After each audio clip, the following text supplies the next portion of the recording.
ॐ अज्ञानतिमिरान्धस्य ज्ञानाञ्जनशलाकया चक्षुरुन्मीलितं येन तस्मै श्रीगुरुवे नमः।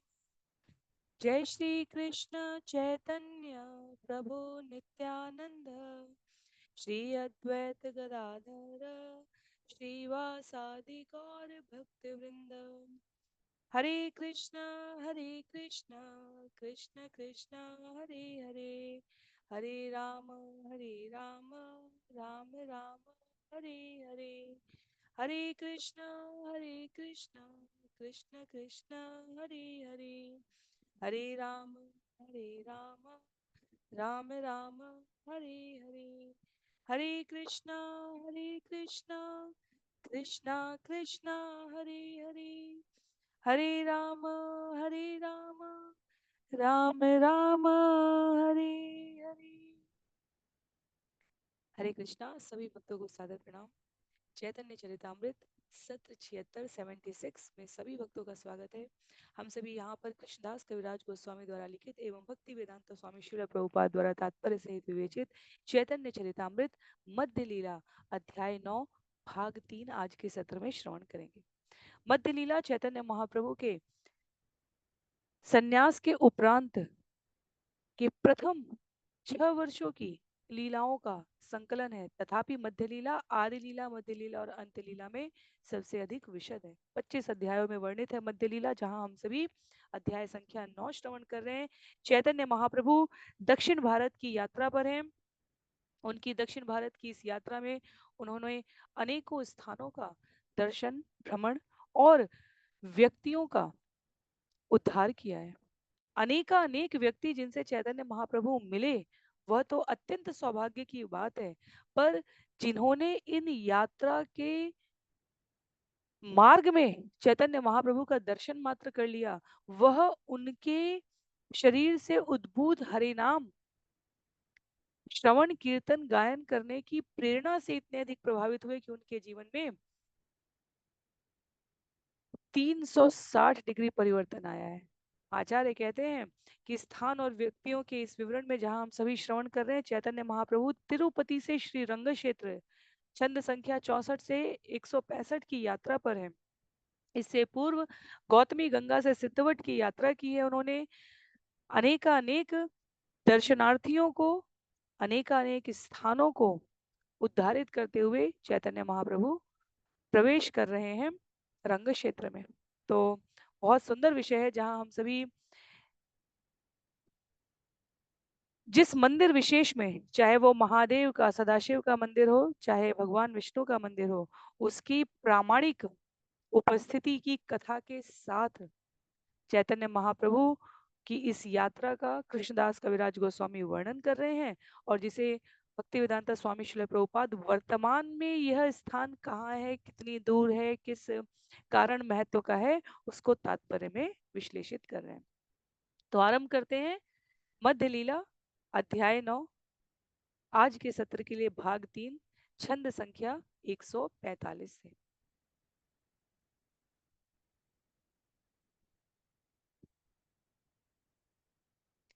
तुम्ही ये पढ़िला श्लोक से है प्रमाण, से श्लोके ऐसे कृष्ण स्वयं भगवान। तुमने सिद्धांत तत्व भेदे से आरंभ होने वाला श्लोक सुनाया है। यह श्लोक ही साक्षी है कि कृष्ण स्वयं पूर्ण पुरुषोत्तम भगवान है। तो भगवान चैतन्य महाप्रभु वेंकट भट्ट के यहाँ चातुर्मास में उनके अनुरोध पर निवास कर रहे हैं। उनमें मित्रता सी स्थापित हो गई है। वेंकट भट्ट और कोई नहीं, हमारे षट गोस्वामी में गोपाल भट्ट गोस्वामी जी के पिता हैं। भावी भविष्य में वेंकट भट्ट के पुत्र चैतन्य महाप्रभु से शिक्षा और दीक्षा प्राप्त करके वैदिक वांग्मय के शास्त्रों का, मंदिरों के जीर्णोद्धार का और हरिनाम और वैष्णव धर्म के प्रचार का चैतन्य महाप्रभु द्वारा निर्देशित किया गया कार्य वहन करने वाले हैं। तो वो वेंकट भट्ट श्री रामानुजाचार्य संप्रदाय में शिक्षित और दीक्षित हैं। वह प्रतिदिन भगवान नारायण और माता लक्ष्मी के विग्रह की अत्यंत भक्ति पूर्वक पूजा करते हैं, जिसे देखकर चैतन्य महाप्रभु अतीब प्रसन्न होते हैं और विनोद में वह एक दिन यह चर्चा आरंभ करते हैं, जिसे हमने पिछले सत्र में श्रवण किया, कि ऐसा क्या है कि माता लक्ष्मी भी ब्रजमंडल में रासलीला में प्रवेश नहीं कर पाई। और वेंकट भट्ट के द्वारा एक सीमा तक उत्तर देने के उपरांत विनय पूर्वक स्वीकार किया गया कि मैं सब कुछ नहीं जान सकता। विशेष रूप से पूर्ण पुरुषोत्तम भगवान श्री कृष्ण की रासलीला जो अत्यंत गुह्यतम है, उसमें कौन प्रवेशित होने का अधिकारी है और कौन किस कारण से प्रवेश नहीं कर रहा है, यह अत्यंत गुह्य है। मुझे लगता है आप इसके लिए सुपात्र हैं बतलाने के लिए। और चैतन्य महाप्रभु ने वहां पर नारायण और कृष्ण रूप का अंतर बताया था, जिसे हमने श्रवण किया था कि कृष्ण रूप में भगवान के पास 4 असाधारण दिव्य गुण हैं जो नारायण से अतिरिक्त हैं। नारायण में 60 गुण पाए जाते हैं, भगवान श्री कृष्ण में 64 गुण हैं, जिनमें ये 4 गुण हैं कि वह समुद्र के समान अद्भुत अनंत लीलाएं करने वाले हैं। जितनी लीलाएं हम भगवान श्री कृष्ण के हर घटित क्षण के साथ भगवान श्री कृष्ण लीला कर रहे हैं। दूसरा बताते हैं, माधुर्य प्रेम में सर्वश्रेष्ठ भक्तों से घिरे हुए हैं। नारायण की पूजा हम सभी ऐश्वर्य भाव में करते हैं। हम नारायण से रक्षा करने की प्रार्थना करते हैं कि भगवान किसी भी आपत्ति से हमारी रक्षा करें। और कृष्ण की रक्षा पूरा ब्रजमंडल करने के लिए तैयार है। जन्म लेने के उपरांत पूरा ब्रज मंडल का गांव वृंदावन स्थानांतरित हो गया कि कंस के द्वारा भेजे गए राक्षसों से हमारे कान्हा को खतरा है। दास्य वात्सल्य साख्य शांत संयुक्त रूप से जब उच्चतर स्तर पर है, जहां माधुर्य है, उन माधुर्य प्रेम की लीलाओं के लिए कहा जा रहा है यह केवल पूर्ण पुरुषोत्तम कृष्ण की लीलाओं में संभव है। तीसरा, कृष्ण का वंशी वादन अतिरिक्त गुण बताया गया है, जिसकी ध्वनि तीनों लोगों को आकृष्ट करने वाली है। और चौथा, कृष्ण का असाधारण सौंदर्य जो तीनों लोगों के परे है। भगवान कृष्ण का सौंदर्य अनुपम और अपार बताया है। तो कहते हैं यहाँ चैतन्य महाप्रभु कि वेंकट भट्ट आपके द्वारा सिद्धांत तत्व भेदेपि से आरंभ करते हुए आपने ये जो श्लोक बताया, यही साक्षी है कि पूर्ण पुरुषोत्तम भगवान श्री कृष्ण है। आगे कहते हैं छंद संख्या 146 में, सिद्धांत तत्व अभेदेपि श्रीश कृष्ण स्वरूपयो रसेनोत्कृष्यते कृष्ण रूप में सारस स्थिति। दिव्य अनुभूति के कारण कृष्ण तथा नारायण के रूपों में कोई अंतर नहीं है, फिर भी माधुर्य रस के कारण कृष्ण में विशिष्ट दिव्य आकर्षण है। फलतः वे नारायण से बढ़कर है। यह दिव्य रसों का निष्कर्ष है। तो पूरी लीला भगवान की है। भगवान सभी कारणों के कारण है, अनेकानेक रूपों को धारण करते हैं अपनी स्वतंत्र इच्छा शक्ति से अपनी लीलाओं के आयोजन के लिए। और कहते हैं आचार्य यहाँ पर कि यह रसों का निष्कर्ष है कि कृष्ण रूप सबसे अधिक आकर्षित करने वाला है। क्री धातु ही संस्कृत में खींचने वाली, आकर्षित करने वाली है। क्री कृष्ण जो सबको आकर्षित करते हैं, चर अचर में कोई अंतर नहीं है।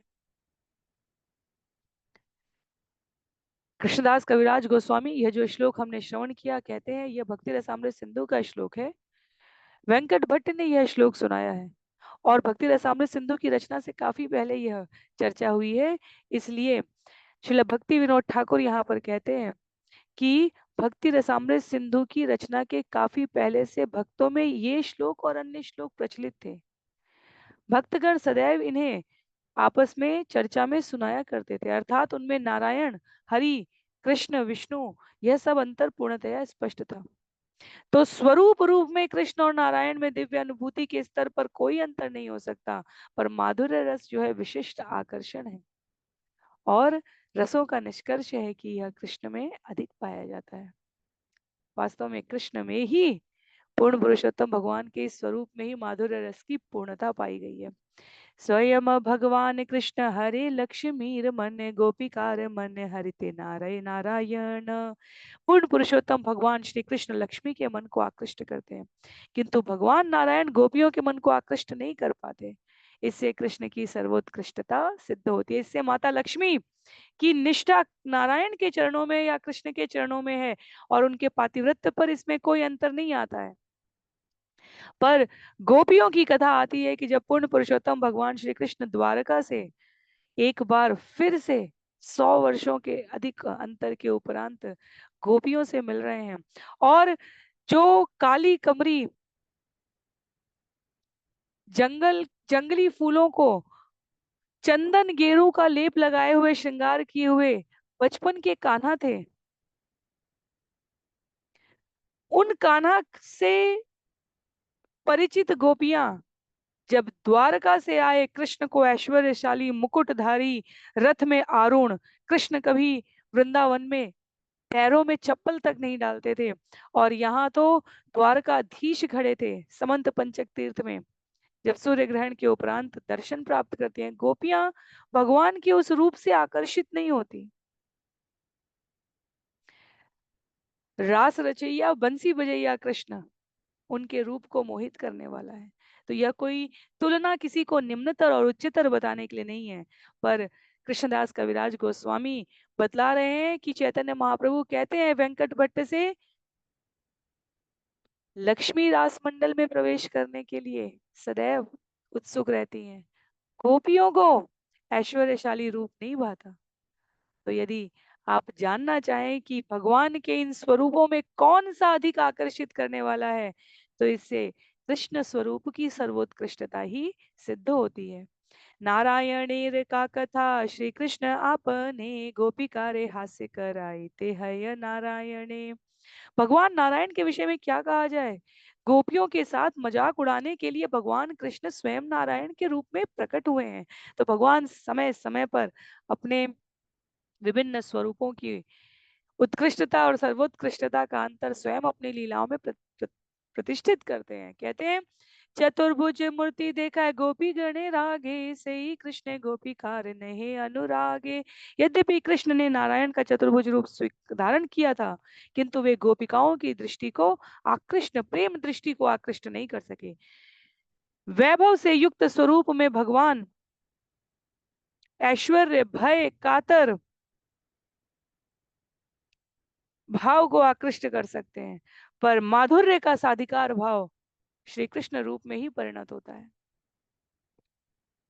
बहुत सुंदर श्लोक है, छंद संख्या 150 में भगवान की इस वार्ता के बारे में कृष्णदास कविराज गोस्वामी कहते हैं, गोपीनां पशुपेन्द्र नंदन जुषो भावस्य कस्तां कृति विज्ञातुं शमते दुरूह पदवी संचारिणः प्रक्रिया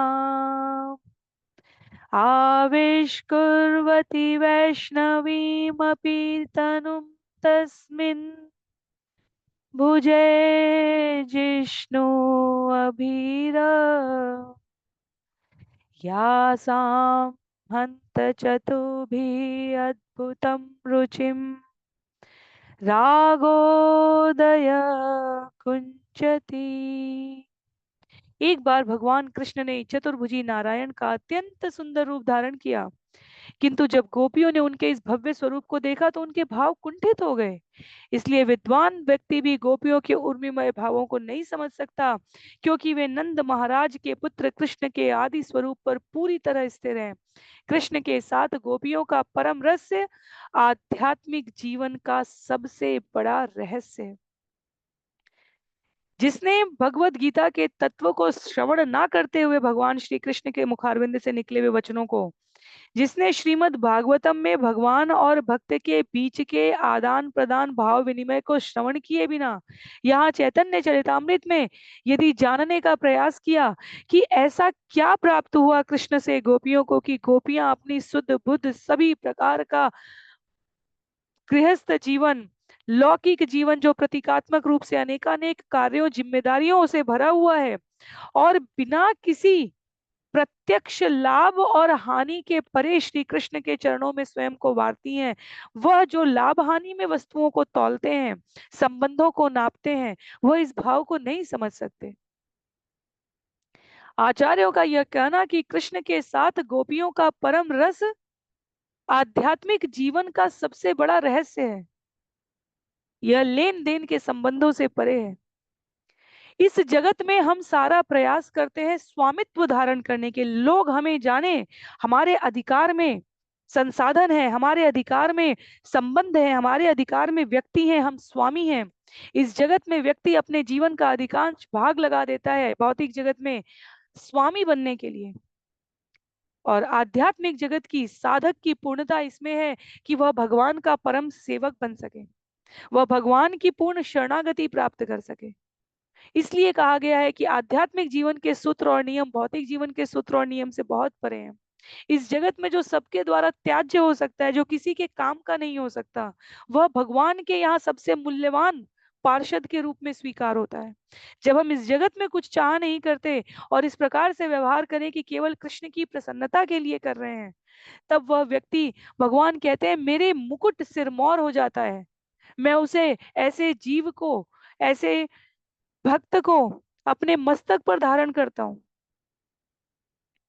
भक्त मेरा परमात्मा है, भगवान कहते हैं। गोपियों का हृदय, गोपियों के कार्य, गोपियों की जीवन शैली, पूरे व्रजमंडल की, ग्वाल बाल की, मैया यशोदा, नंद बाबा की, व्रजमंडल के पत्ते, लताएं, रज कण, गाय बछड़े और मनुष्यों की तो बात ही क्या, केवल एक ध्येय के साथ जीवन यापन करते थे। कृष्ण की प्रसन्नता किसमें है? कृष्ण बांसुरी बजाते हैं, ग्वाल बाल विश्राम कर रहे हैं, और वृक्षों की लताएं झुक झुक कर अपने फल को कृष्ण के चरणों में समर्पित कर देती हैं। और जब ग्वाल बालों की नींद खुलती है तो कृष्ण ऐसी थकान भरी अंगड़ाई लेते हुए बांसुरी रोकते हैं, जैसे लगता है कि इतने समय से वह श्रम कर रहे थे इन फलों को एकत्र करने के लिए। और फिर बलराम और मधुमंगल और श्री रामा और सुदामा प्रसन्न होकर कहते हैं कि वाह कृष्ण, तुमने इतने सारे फल एकत्र कर लिए। कृष्ण क्या बताएं कि उनकी बांसुरी की तान पर मोर अपने पंखों को उनके चरणों में वार देते हैं, वृक्ष अपने फलों को यूं ही ढेर के रूप में परिवर्तित कर देते हैं। पूरा व्रजमंडल कृष्ण को देना चाहता है, भक्त कृष्ण को देना चाहता है। इसलिए साधक के रूप में हमारी इस जगत में साधना भक्ति की पूर्णता कही जाती है, जहां हम भगवान को क्या दे सकते हैं? अपना समय दे सकते हैं, अपना ध्यान दे सकते हैं। इस जगत में जो हमारे लिए महत्वशील होता है, उस पर हम अपना ध्यान केंद्रित करते हैं, अपना समय लगाते हैं।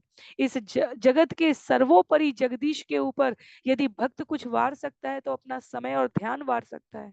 गोपियों ने, ग्वाल बालों ने, मैया यशोदा, नंद बाबा ने, श्रीमती राधा रानी ने अपनी जीवन की पूर्णता प्राप्त कर ली थी। इसलिए आचार्य कहते हैं कि कृष्ण के साथ गोपियों का परम रस आध्यात्मिक जीवन का सबसे बड़ा रहस्य है। जब ज्ञान के दैदीप्यमान महिमा मंडित मस्तक से उद्धव प्रवेश करते हैं, हमने श्रीमद् भागवतम में श्रवण किया है, वह गोपियों को बतलाना चाहते हैं कि कृष्ण का वियोग तुम्हें सताना नहीं चाहिए। वह मैया यशोदा, नंद बाबा को ज्ञान देना चाहते हैं। और एक दिन के लिए उद्धव जो संदेश लेकर आते हैं, वह 6 महीने वास करते हैं व्रज में, कि मैं इस प्रेम को प्राप्त कर सकूं जो व्रजमंडल कृष्ण के ऊपर वारता है। वह बृहस्पति के शिष्य बनने से प्राप्त नहीं हो सकता, वह कृष्ण के चरणों में एकनिष्ठ भक्ति, एकनिष्ठ ध्यान, एकनिष्ठ शरणागति देने से प्राप्त होता है। तो कृष्ण के साथ आज के अध्याय का सार है, गोपियों का परम रस आध्यात्मिक जीवन का सबसे बड़ा रहस्य है। कृष्ण के आदि स्वरूप पर पूरी तरह स्थिर व्रजमंडल की इन तथाकथित अनपढ़ नारियों के सौभाग्य की सराहना ब्रह्मा और इंद्र भी करते हैं। इस जगत का कोई आकर्षण, कोई मूल्यवान रत्न, कोई पद गोपियों के इस भाव को हमें प्रदान नहीं कर सकता, जब तक कि हम अपनी पूरी निष्ठा के साथ अपने जीवन में शरणागति और समर्पण के इस रहस्य को धारण न करें।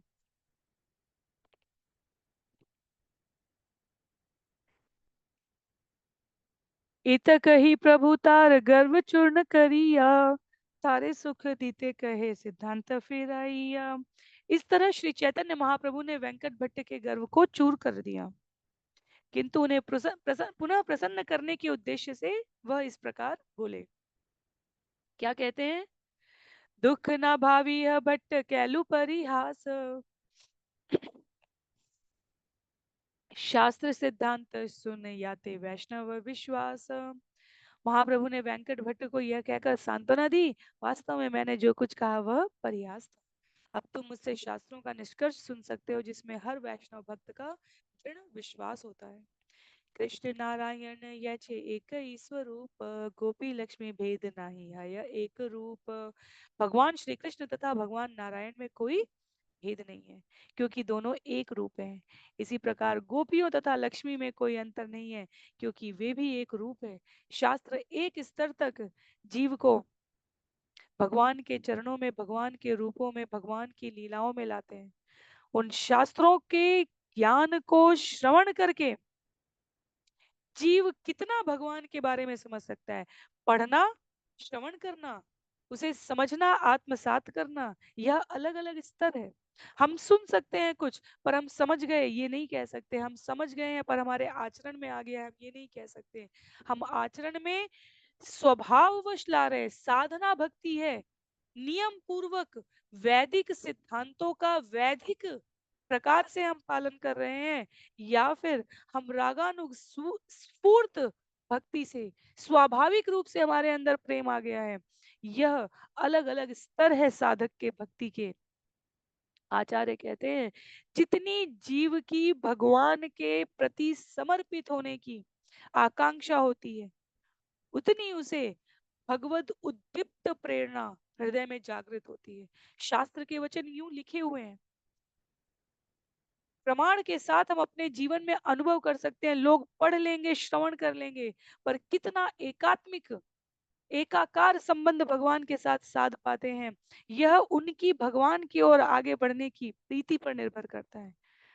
ये यथामाम प्रपद्यन्ते, भगवान को जो जिस भाव से, जितनी उत्कंठा से, जितनी आतुरता से, उत्सुकता से प्राप्त करने की अभिलाषा रखता है, उनकी सेवा करने के लिए उन्मुख होता है, भगवान उतनी शीघ्रता से उसके साथ संवाद करते हैं।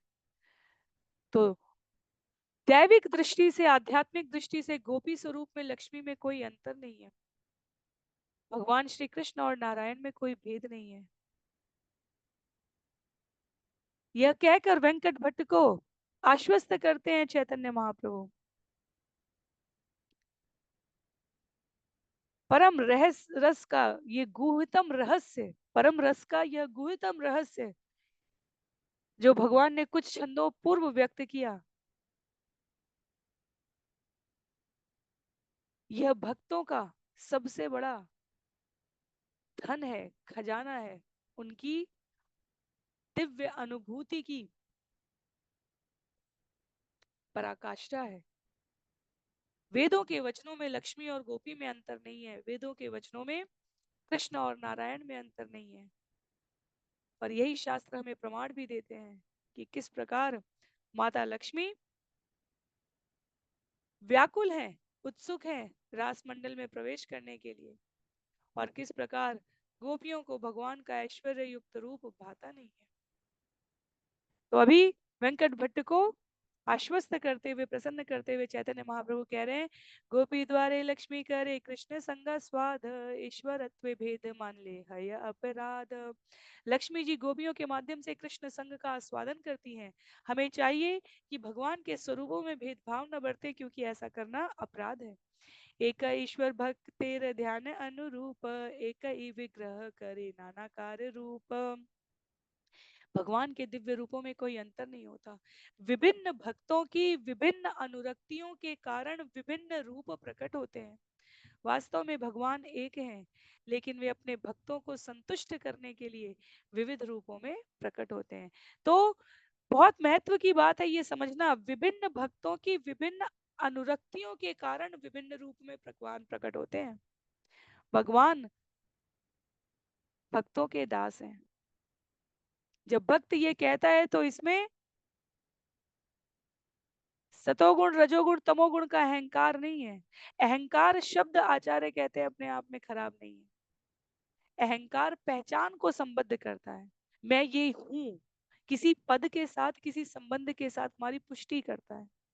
भक्त का एकमात्र अभिमान है, मैं भगवान का हूँ, भगवान मेरे हैं।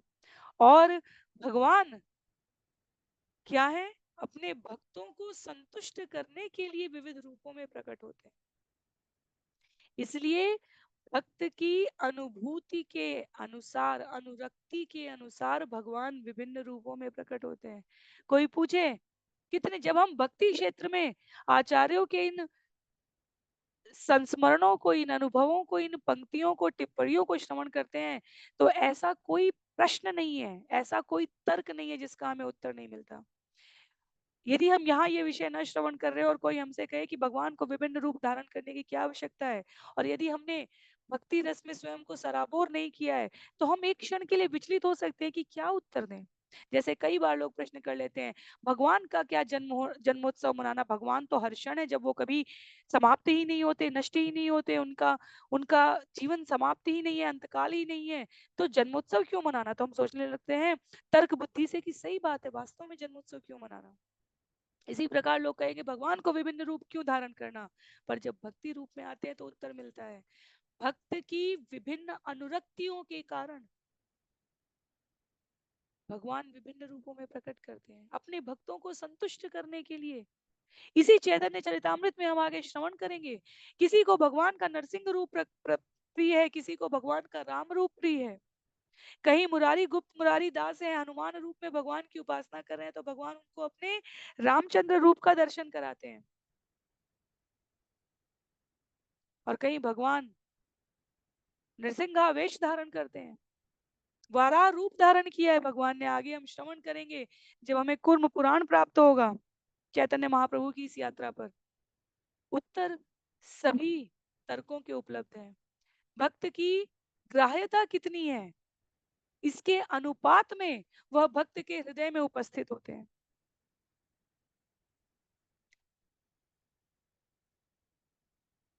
कहीं राम है, कहीं बलराम है, कहीं परशुराम है।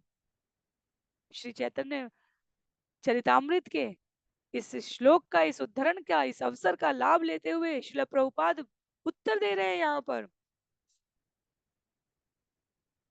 हरे राम कीर्तन में राम शब्द चाहे रामचंद्र कहे चाहे बलराम के लिए कहे, अंतर नहीं पड़ता, क्योंकि दोनों में कोई अंतर नहीं है।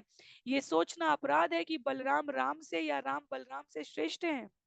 नए भक्त इस शास्त्रीय सिद्धांत को नहीं समझ पाते और कभी कभी अनावश्यक अपराधपूर्ण स्थिति उत्पन्न करते हैं। इसलिए चैतन्य महाप्रभु अत्यंत सरल ढंग से वेंकट भट्ट के इस कथा के माध्यम से स्पष्ट कर रहे हैं, ईश्वरत्व भेद मान ले है अपराध। ईश्वर के विविध रूपों में अंतर करना अपराध है।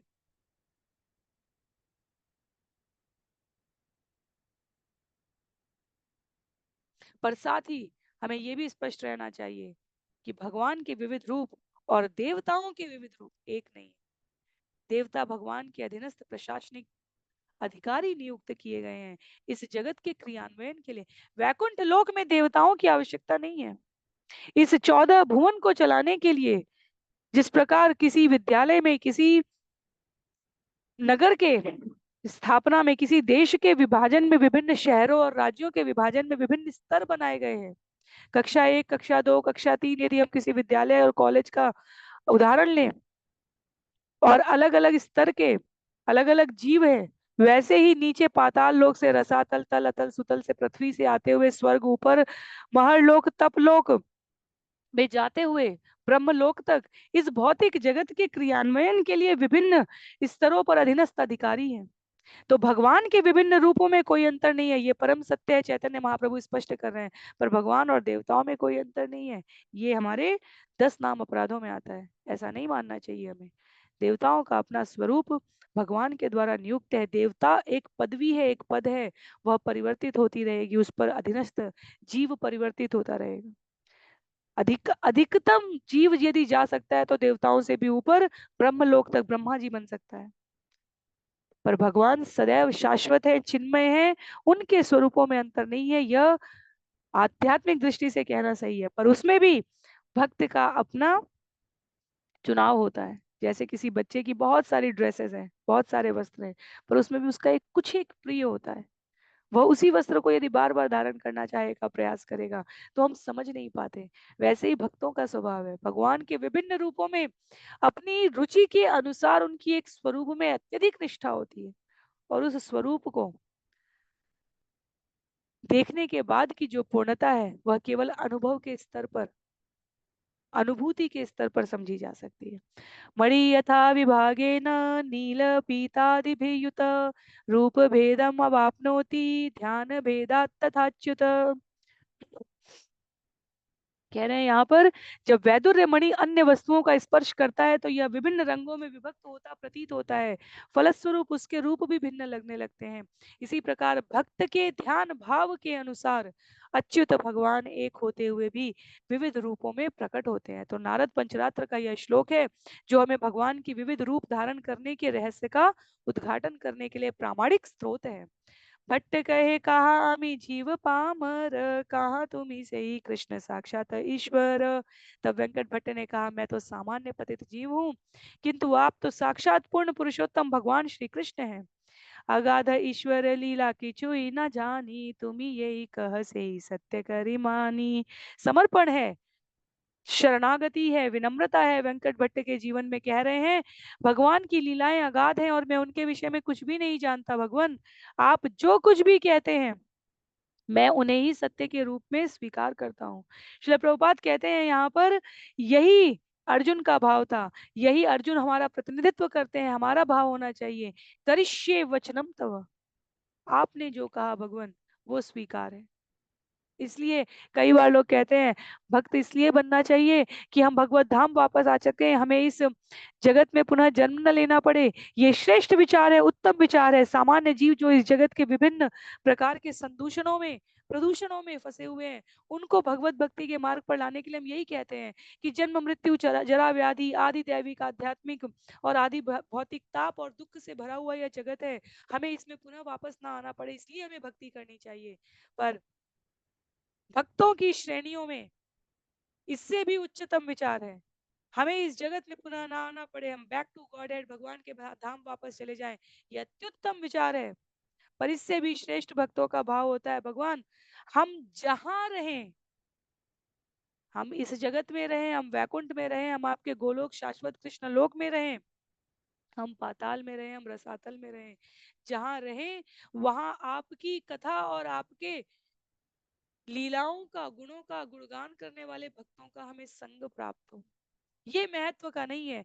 जब हम सोचें कि शिल प्रभुपाद हो गए, चाहे वो भक्ति वेदांता स्वामी शिल प्रभुपाद हो गए, चाहे भक्ति सिद्धांत सरस्वती ठाकुर हो गए, माधवाचार्य हो गए, रामानुजाचार्य हो गए, निम्बारकाचार्य हो गए, हमारे कलयुग में प्रकट होने वाले तुकाराम, एकनाथ, नरसिंह मेहता जैसे भक्त हो गए, ये तो पार्षद है भगवान के, इन्हें इस जगत में क्यों आने की पुनः आवश्यकता है? और ये आते हैं तो ऐसा नहीं है कि इनका जीवन पूरा वैभवमय है। हम प्रभुपाद लीलामृत में श्रवण करते हैं चैतन्य महाप्रभु की कथा बतलाने वाले भक्ति वेदांता स्वामी शिल प्रभुपाद के स्वयं के जीवन में भौतिक स्तर पर कितना कष्ट, कितनी विषम परिस्थितियां आई।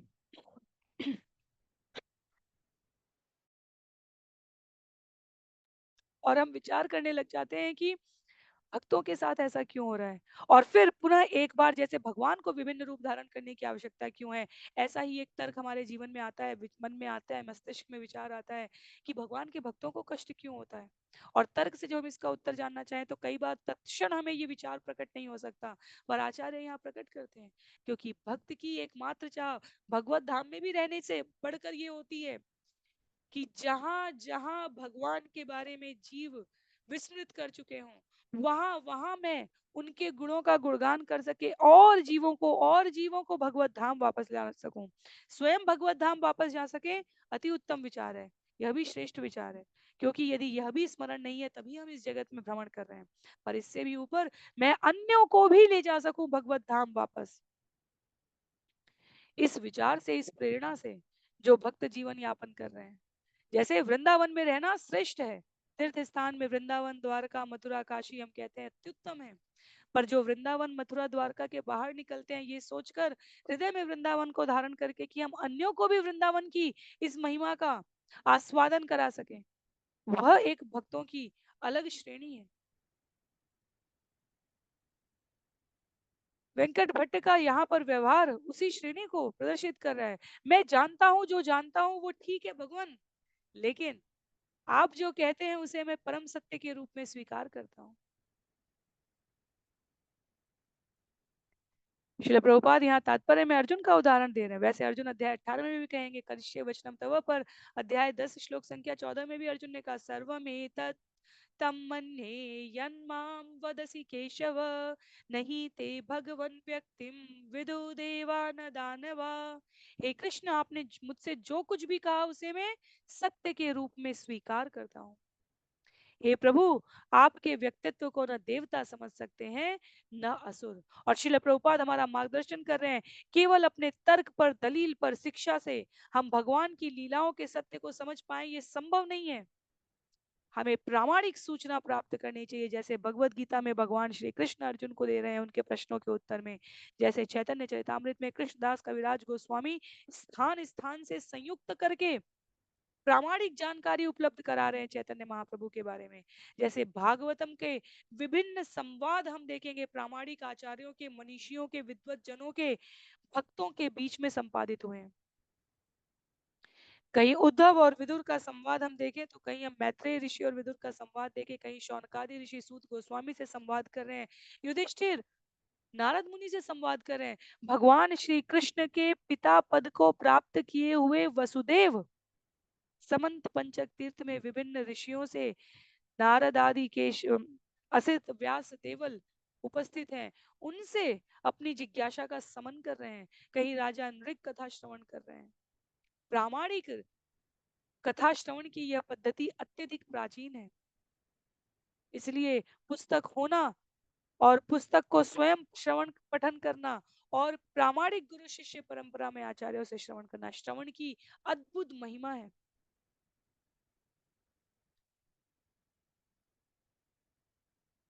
कह रहे हैं भगवान, तर्क की प्रक्रिया से परम सत्य के स्तर को कुछ हद तक हम समझ सकते हैं, पर पूर्ण रूप से जानने के लिए जीवन में भक्ति, निष्ठा, विश्वास, शरणागति, समर्पण विकसित करना होता है, जो अपने जीवन में पालन कर रहे होते हैं। उन भक्तों के व्यवहार हमें भगवान की ओर प्रेरित कर ले जाते हैं। इसलिए यह संपर्क, यह श्रवण, यह प्रामाणिक गुरु शिष्य परंपरा प्रणाली बहुत आवश्यक है। मोरे पूर्ण कृपा कैला लक्ष्मी नारायण, तारे कृपा पायलु तुम चरण दर्शन।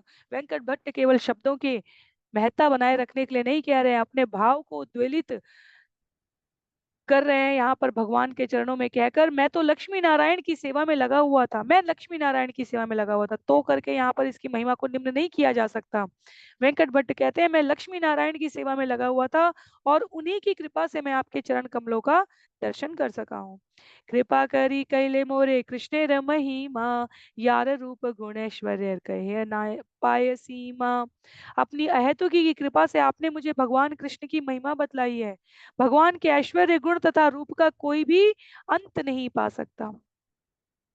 एबे से जानी नु कृष्ण भक्ति सर्वोपरि, कृतार्थ करी ले मोरे कैले कृपा करी। अब मैं समझ सका हूँ कि भगवान कृष्ण की भक्ति ही सर्वोपरि पूजा है। आपने अहेतुकी की कृपा करते हुए तथ्यों की व्याख्या करके ही मेरे जीवन को कृतार्थ कर दिया। एतबली भट्ट पड़ला प्रभु रचरणे, कृपा करी प्रभु तारे कैला आलिंगने। यह कहकर वेंकट भट्ट महाप्रभु के चरण कमलों पर गिर पड़े और महाप्रभु ने अपनी अहेतुकी कृपा करते हुए उनका आलिंगन किया है। चातुर्मास्य पूर्ण हैला भट्ट आज्ञा लैया, दक्षिण चलीला प्रभु श्री रंग देखिया। जब चातुर्मास्य का काल व्यतीत हो गया, तब श्री चैतन्य महाप्रभु ने प्रस्थान करने के लिए वेंकट भट्ट से अनुमति मांगी और श्रीरंग का दर्शन करने के बाद वे दक्षिण भारत की ओर आगे बढ़ गए। संगीते चलीला भट्ट नाया भवने, तारे विदाय दिला प्रभु अनेक यतने।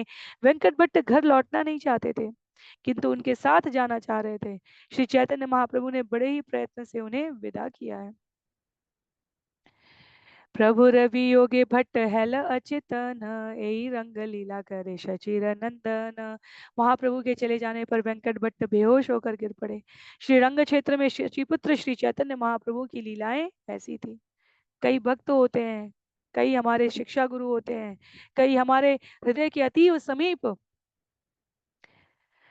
ऐसे मनीषी होते हैं जिनका इस जगत में कुछ संग समागम कुछ समय करने के उपरांत जब उनसे दूर जाने की बात होती है तो हमें अत्यधिक विरह भाव अनुभूत होता है।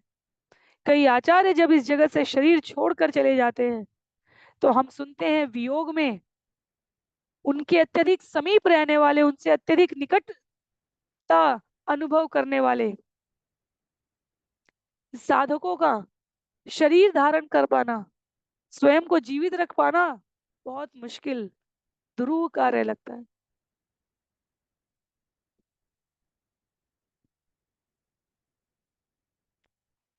कई आचार्यों का, गुरु वृंद का संग ऐसा होता है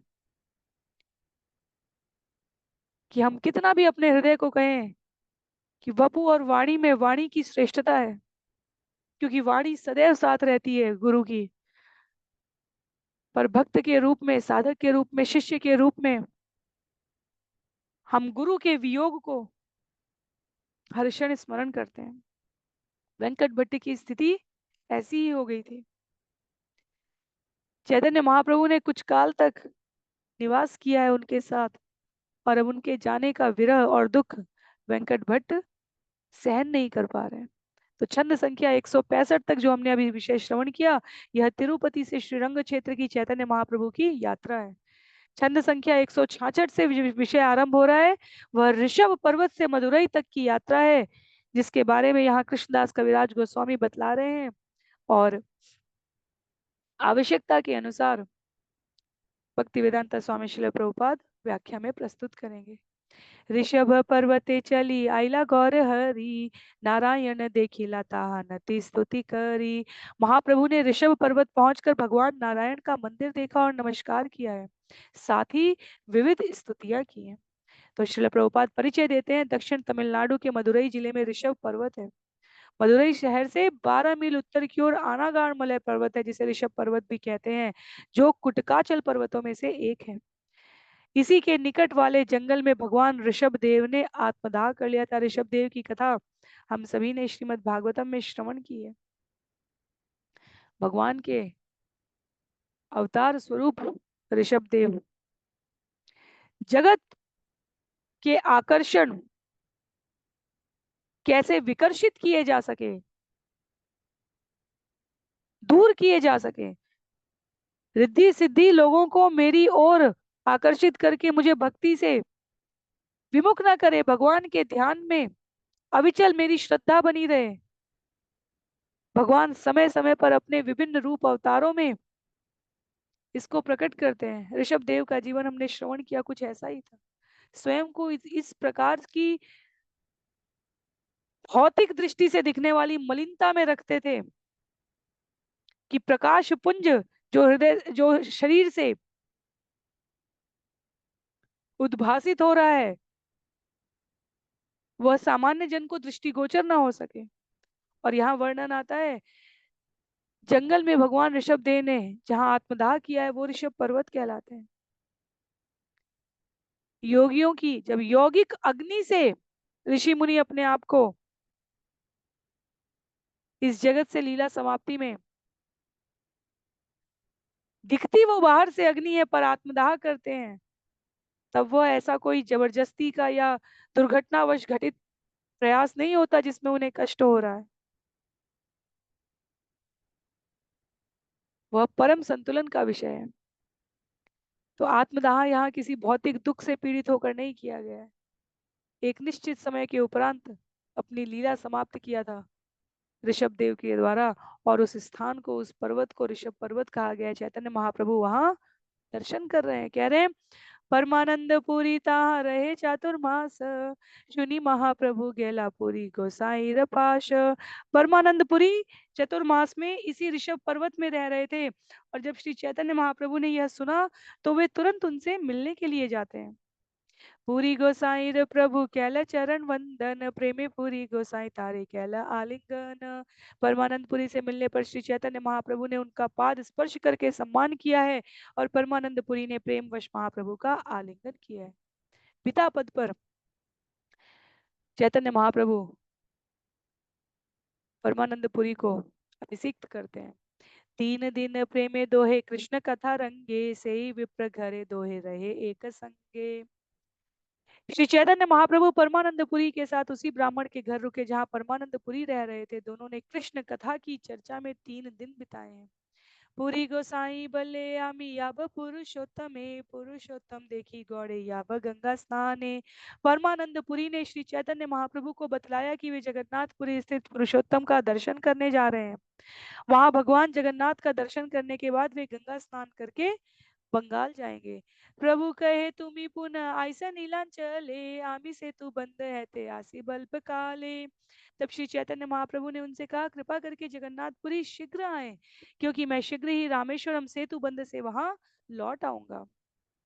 तुम्हारा निकट रही है न वांछा है, नीलांचले आसिबे मोरे हैया सदय। मेरी इच्छा है कि मैं आपके साथ रहूं, अतएव यदि आप जगन्नाथपुरी वापस आ सके तो यह मेरे ऊपर महान कृपा होगी। एत बलि तार ठाई एई आज्ञा लैया, दक्षिणे चलीला प्रभु हर्षित हैया। परमानंदपुरी से इस तरह बातें करके महाप्रभु ने उनसे प्रस्थान करने की आज्ञा मांगी और अत्यंत प्रसन्न चित्त से दक्षिण भारत के लिए रवाना हो गए। परमानंदपुरी तबे चली नीलांचल है, महाप्रभु चली चली आइला श्री शैले। इस तरह परमानंदपुरी जगन्नाथपुरी चले गए और श्री चैतन्य महाप्रभु श्री शैल की ओर चल पड़े।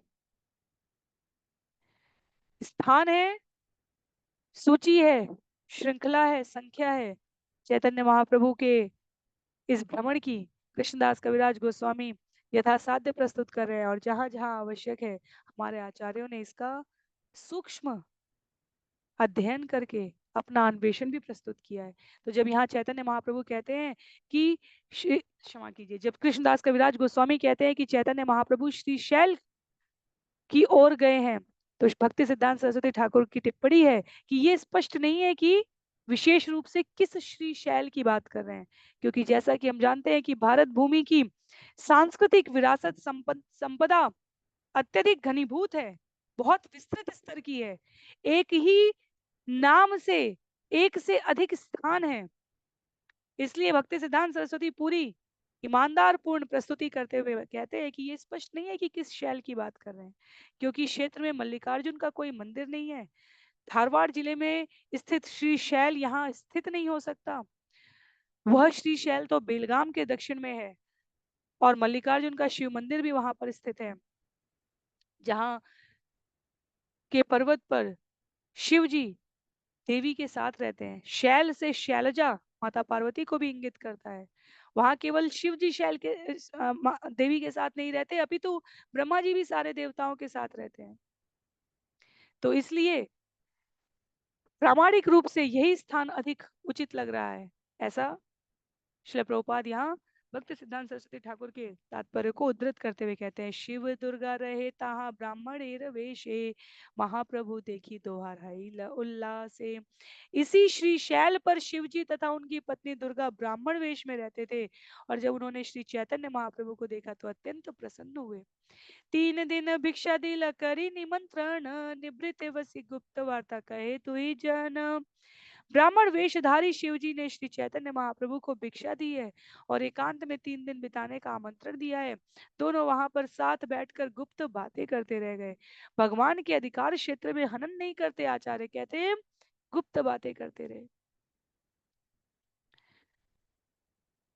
समर्पण और शरणागति का एक अर्थ यदि हम अपने व्यवहारिक जीवन में समझना चाहें तो वह, जिस प्रकार हम भौतिक जगत में कहते हैं सबको स्पेस देना चाहिए, हमें किसी के अधिकार क्षेत्र में अतिक्रमण नहीं करना चाहिए, वैसे ही भगवान के संदर्भ में है। यहाँ पर भगवान शिव जब श्री रामचंद्र माता सीता और लक्ष्मण के साथ वनवास में प्रवेश करते हैं और माता सीता का अपहरण हो गया है, भगवान शिव को वहां वन में अनुभूति होती है कि लीला रूपधारी भगवान श्री राम कहीं आसपास ही हैं, तो वो विक्षेप नहीं करते।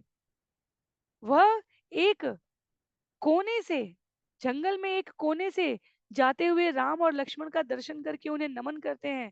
तुलसीदास जी ने रामचरितमानस में कहा है, वाल्मीकि रामायण में इसका वर्णन आता है। वहां सती परीक्षा लेना चाहती हैं और सीता के वेश में जाती हैं, वो एक अलग कथा है। इस महिमा को उद्घाटित करने का कि शिव और सती भगवान के दर्शन कर रहे हैं। सती सीता के वेश में जाती हैं, आचार्य बताते हैं परीक्षा लेने के लिए कि क्या यही वास्तव में श्री रामचंद्र हैं, जिनका मेरे स्वामी इष्ट देव के रूप में सदैव स्मरण कर रहे हैं।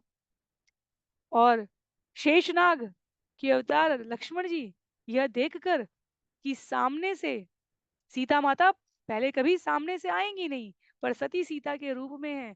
लक्ष्मण कह रहे हैं लीला का यह भाग तो मुझे विदित नहीं था, पर तब भी लक्ष्मण है, छोटे भाई हैं, इसलिए अपने आप को वहां चुप रहते हैं। और भगवान राम सती है पर सीता के वेश में है। सीता कह नहीं सकते क्योंकि सती है, सती कह नहीं सकते क्योंकि सीता के वेश में है। तो वहां शब्द प्रयोग हुआ है, तुलसीदास जी ने कहा है भवानी। शंभू कहाँ है? भवानी का अर्थ देवी भी है। शंभू कहाँ है? यह जंगल एकांत में इस प्रकार विचरण करने के लिए उपयुक्त नहीं है। सीता कुछ क्षण के लिए अकेली थी और हरण कर ली गई, लीला का ही भाग है। तो शंभू सती के साथ भवानी के साथ भगवान की विभिन्न लीलाओं में दर्शन करने के लिए आते हैं। यहाँ चैतन्य महाप्रभु के रूप में जब भगवान उपस्थित हैं और वह ब्राह्मण वेशधारी उनको भिक्षा के लिए आमंत्रित करके गुप्त वार्ता कर रहे हैं, तो इसमें हमें आश्चर्य नहीं होना चाहिए। तार संगे महाप्रभु करी इष्ट गोष्ठी, तार आज्ञा लैया आइला पूरी काम कोष्ठी। शिव जी से वार्तालाप करने के बाद महाप्रभु ने उनसे विदा ली। एक श्लोक में, एक छंद में इस लीला को कृष्णदास कविराज गोस्वामी नमन करके आगे बढ़ गए हैं। जहां भगवान के मंदिरों का, महादेव के मंदिरों का दर्शन करते हैं, वहां कृष्णदास कविराज गोस्वामी मंदिरों की लीला बताते हैं। जहां प्रत्यक्ष शिव उपस्थित है वहां नमन किया है, क्योंकि भगवान ने एकांत वार्ता की है, तो इसलिए उनसे विदा ली है। उनके इस रहस्यात्मक मिलन को सम्मान देते हुए कृष्णदास कविराज गोस्वामी कहते हैं कि उनसे विदा लेकर भगवान काम कोष्ठीपुरी जाते हैं।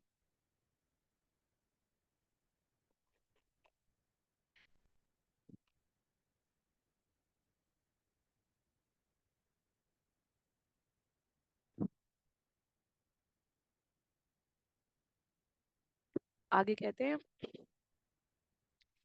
दक्षिण मथुरा आइला काम कोष्ठी है ते, तहाँ देखा है ल एक ब्राह्मण सही ते। जब श्री चैतन्य महाप्रभु काम कोष्ठी से दक्षिण मथुरा पहुंचे तो वहां उनकी भेंट एक ब्राह्मण से हुई। श्रील प्रभुपाद परिचय देते हैं हमें। यह दक्षिण मथुरा, जिसे आजकल मदुरई कहा जाता है, भागाई नदी के किनारे स्थित है। यह मदुरई स्थान तीर्थ स्थान विशेषतः शिव भक्तों के लिए, इसलिए यह शैव क्षेत्र कहलाता है। इस क्षेत्र में पहाड़ और जंगल हैं। दो शिव मंदिर भी हैं, एक रामेश्वरम का, एक सुंदरेश्वर का। एक देवी का, मीनाक्षी देवी का मंदिर है जो स्थापत्य कला की दृष्टि से महान है। इसे पांड्य वंशी राजाओं ने बनाया था और मुसलमानों के आक्रमण से इसे तथा सुंदरेश्वर मंदिर को भारी क्षति पहुंची है।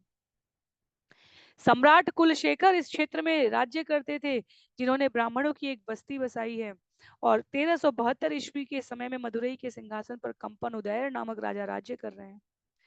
तो कुलशेखर की 11वीं पीढ़ी बताई गई है, जो राजा अनंत गुण पांडे के नाम से विख्यात हुए हैं। कुलशेखर हमारे उन राजाओं में आते हैं जिन्होंने, राजा केवल कुलशेखर नहीं अपितु, हम यदि प्रताप रुद्र की भी अभी आगे कथा श्रवण करेंगे, विजयनगर के राजा की कथा श्रवण करेंगे, ये सभी मंदिरों के रख रखाव का प्रत्यक्ष संचालन संभालते थे। राजा, भगवत गीता में भगवान कहते हैं मनुष्यों में मैं राजा हूं। राजा भगवान का प्रतिनिधि है और प्रजा का आध्यात्मिक विकास कितनी सुगमता से हो रहा है, इसकी जिम्मेदारी राजा की है। इसलिए हमारे राजे महाराजा मंदिर बनाते हैं।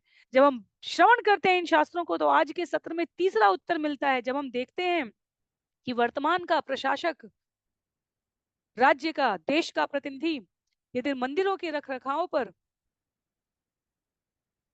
समय व्यतीत कर रहा है, संसाधन व्यतीत कर रहा है, तो यह आक्षेपित करने का विषय नहीं है, यह प्रशंसित होने का और करने का विषय है। यह सौभाग्य है कि राजा, प्रशासक वर्ग अपनी इस जिम्मेदारी का पुनः वहन करने के लिए प्रस्तुत हुआ है। शास्त्र कहते हैं कलयुग में यह साधारण नहीं है कि राजा प्रजा पालक हो, और इसलिए यदि हमें ऐसे दृश्य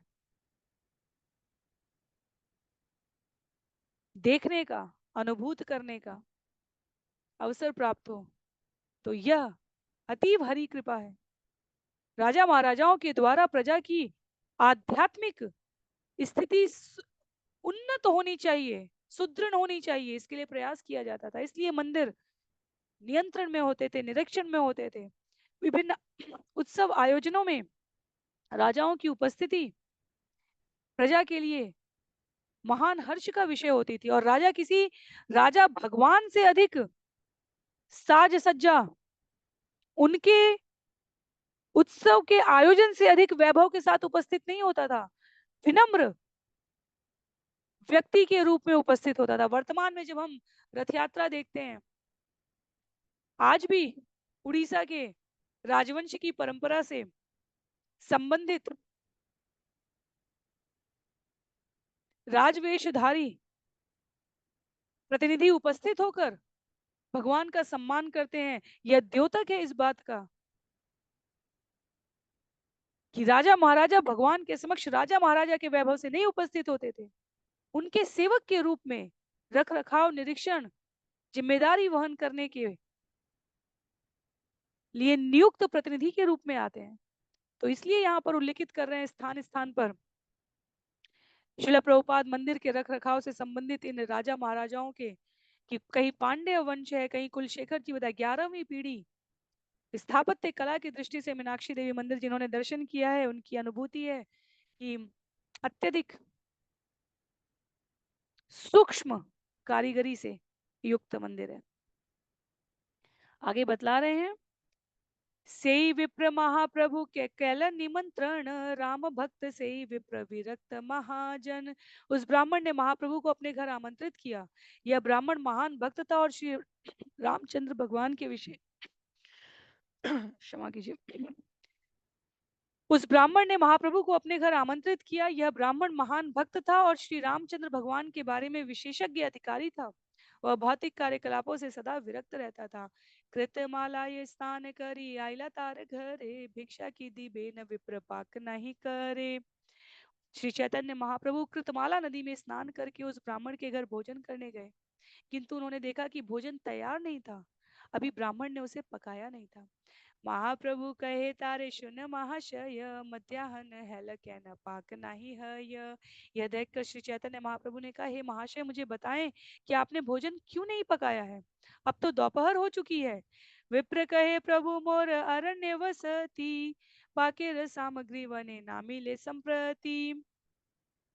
ब्राह्मण ने उत्तर दिया, हे प्रभु हम वन में रहते हैं, इस समय हमें भोजन की सारी सामग्री वन में प्राप्त नहीं हो सकती। वन्य शाक फल मूल आनी बे लक्ष्मण, तबे सीता करी बेन पाक प्रयोजन। जब लक्ष्मण जंगल से शाक, सब्जियां, फल तथा कंदमूल लाएंगे, तब सीता जी भोजन पकाने का प्रबंध करेंगी। तार उपासन शुनि प्रभु तुष्ट हईला, आस्ते व्यस्ते सही विप्र रंदन करीला। श्री चैतन्य महाप्रभु उस ब्राह्मण की पूजा विधि सुनकर अत्यंत प्रसन्न हुए। अंत में ब्राह्मण ने त्वरित भोजन पकाने की व्यवस्था की। प्रभु भिक्षा कैला दीन तृतीय प्रहरे, निर्विण्ण से विप्र उपवास करे। श्री चैतन्य महाप्रभु ने 3 बजे के लगभग भोजन, दोपहर का भोजन किया, किंतु दुखी होने के कारण वह ब्राह्मण उपवास पर रह गया। प्रभु कहे विप्र काहे कर उपवास, केने त दुख केने तरह हुताश।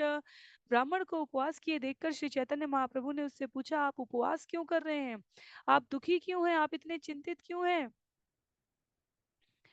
विप्र कहे जीवने मोर नाही प्रयोजन, अग्नि जले प्रवेशी आषाढ़ी बजीवन। ब्राह्मण ने उत्तर दिया, मेरे जीवन का कोई प्रयोजन नहीं है, मैं यहाँ तो अग्नि में या जल में प्रवेश करके अपने प्राण त्याग दूंगा। जगन माता महालक्ष्मी सीता ठाकुरानी राक्षसे स्पर्शी तारे यहाँ काने शूनी।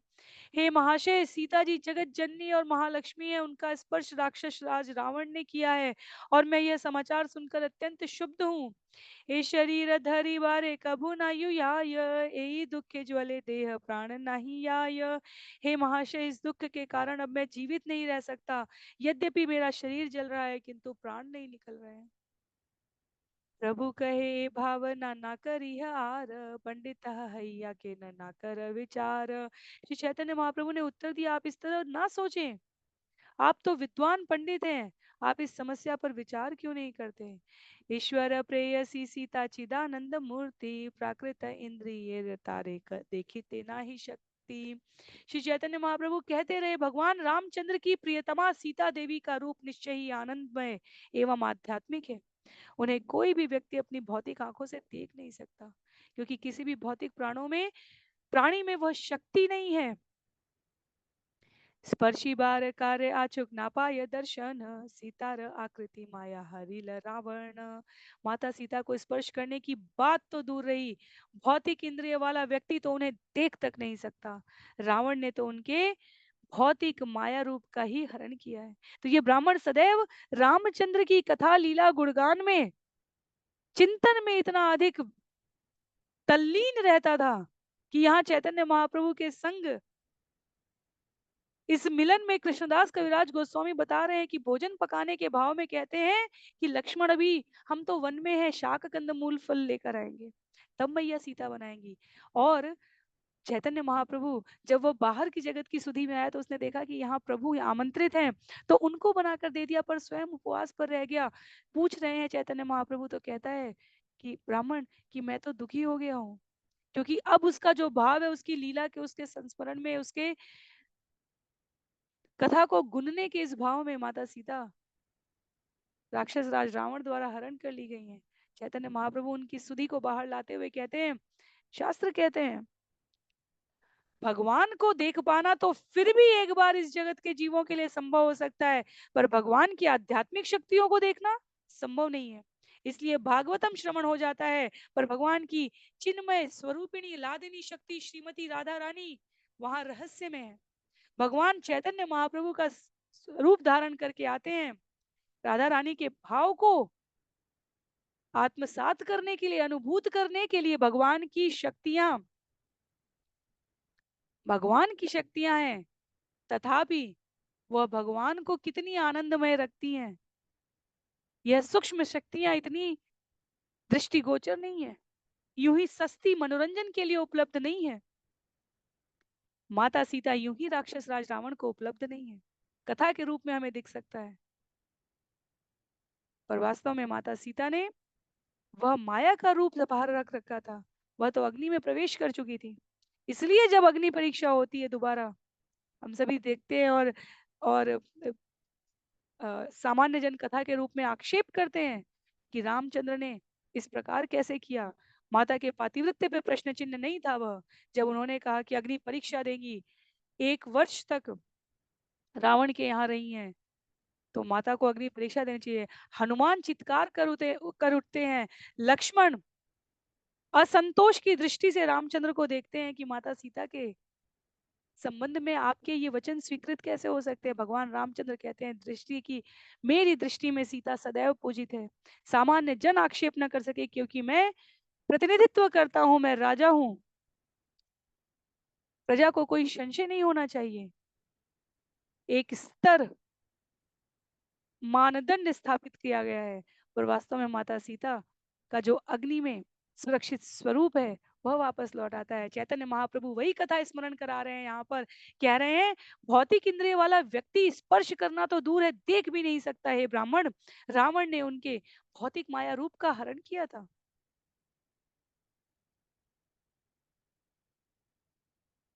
आज के लिए सत्र को हम लोग यहीं पर रोकेंगे, छंद संख्या 193 से। अगले सत्र में यह बहुत सुंदर विषय है, आगे मध्य लीला से अब जो कथाओं का क्रम आरंभ है और जो अंत लीला तक भगवान के उद्भूत भावों के रूप में यहाँ कृष्णदास कविराज गोस्वामी द्वारा संकलित किया गया, यह अद्भुत है। हम इसको नियमित श्रवण कर सकें, पठन कर सकें, इसके लिए भक्तों का और भगवान का, गुरु और गौरांग का विशेष अनुग्रह चाहिए। परस्पर इस वार्ता को अगले सत्र में हम सभी मध्य लीला अध्याय 9 छंद संख्या 193 से आगे श्रवण करने का प्रयास करेंगे। आज के लिए यहीं पर समाप्त करते हैं। कृष्णदास कविराज गोस्वामी जी की जय, श्री चैतन्य चरितामृत की जय, श्रील प्रभुपाद की जय, श्रील गुरुदेव की जय, अनंत कोटि वैष्णव वृंद की जय। हरे कृष्णा।